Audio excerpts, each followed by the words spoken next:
Good morning everyone. চলো স্কুলে যাওয়ার জন্য রেডি হয়ে নিই। আর বাইরে দেখো বৃষ্টি শুরু হয়েছে, তাই বৃষ্টি একটু কমতে বেরিয়ে পড়লাম স্টেশনে যাওয়ার জন্য। আর দেখো ওয়েদারটা কি দারুণ করেছে না। আর স্টেশন পৌঁছানো মাত্রই বৃষ্টি আবার শুরু হয়। আজকে মাটির ভাঁড়ে খুব চা খেতে ইচ্ছে হচ্ছিলো, তাই ট্রেনে যেতে যেতে একটু চাও খেয়ে নিলাম। আর আজকে টিফিনে নিয়ে গেছিলাম একটা হেলদিভাবে বানানো পাস্তা। এই রেসিপিটা হচ্ছে অবশ্যই আমি তোমাদের সাথে শেয়ার করব। আর স্কুলের ছুটির পরে আমি আজকে ট্রেন পেয়ে গেছিলাম, তাই তাড়াতাড়ি পৌঁছে যাই হচ্ছে বাড়ি।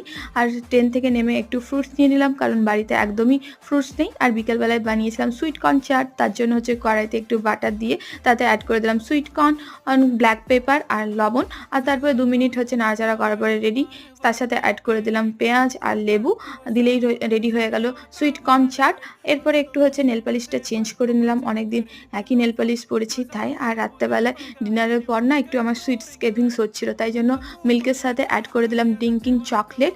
আর এটা কিন্তু খেতে কিন্তু আমার ভালোই লাগে। আর একটু হচ্ছে হেয়ার কেয়ার করে ঘুমোতে গেলাম।